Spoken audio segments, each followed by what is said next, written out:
девы, Фемида. Сама справедливость, карма, карающая матерь, богиня правосудия. Вы долго будете писать это? Зависает, зависает. Вы не устали?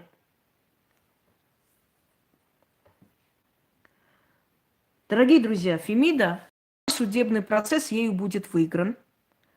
Кто бы против него что ни делал, всегда перетерпевает неудачу.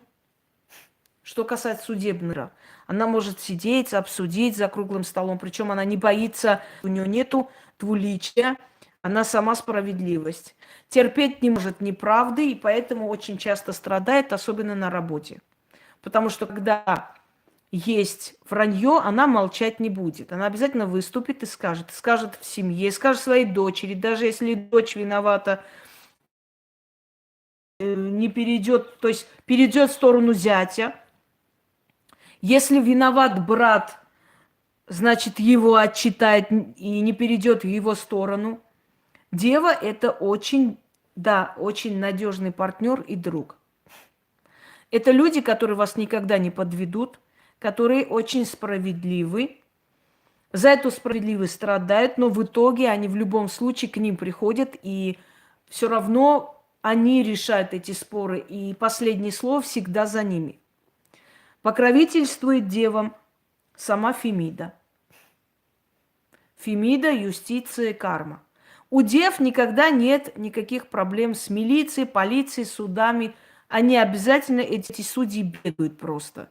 Меньше всего в судебной системе дев, то есть тех, которые под покровительством Фемиды. Казалось бы, сама Фемида покровительствует девам, значит, они должны судить.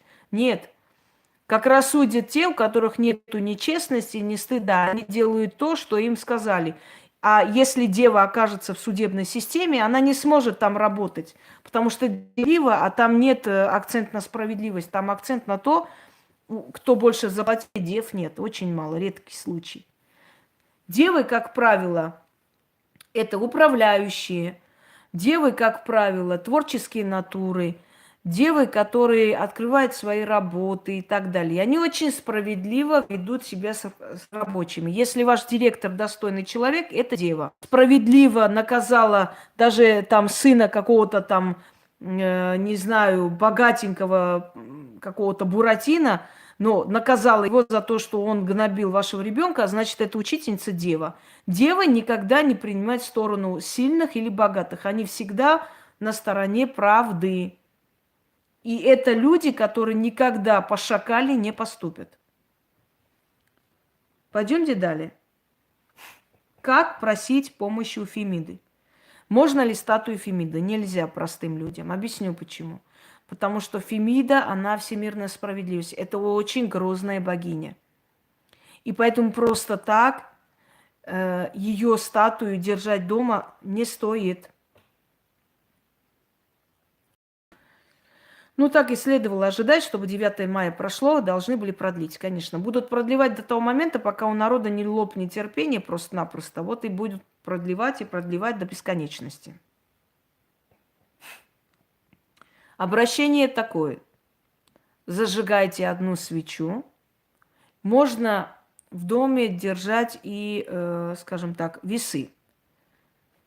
Если хотите именно справедливости. Держа весы в руке, можно без него. 100 раз сказано, никогда не звонить без предупреждения, да? Вот сказано, как я сказала, так и услышала сама.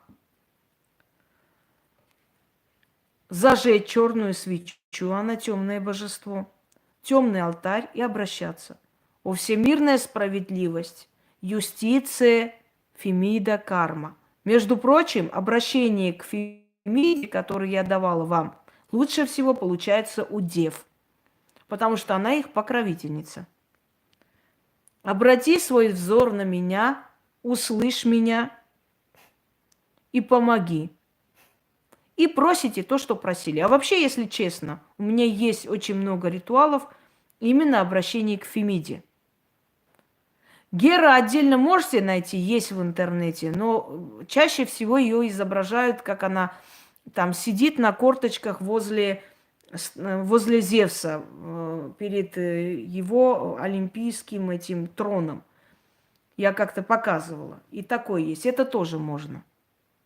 Где-то они прям лежат рядом, Гера и Зевс и так далее. Но чаще всего она встречается с Зевсом. Можно и такое.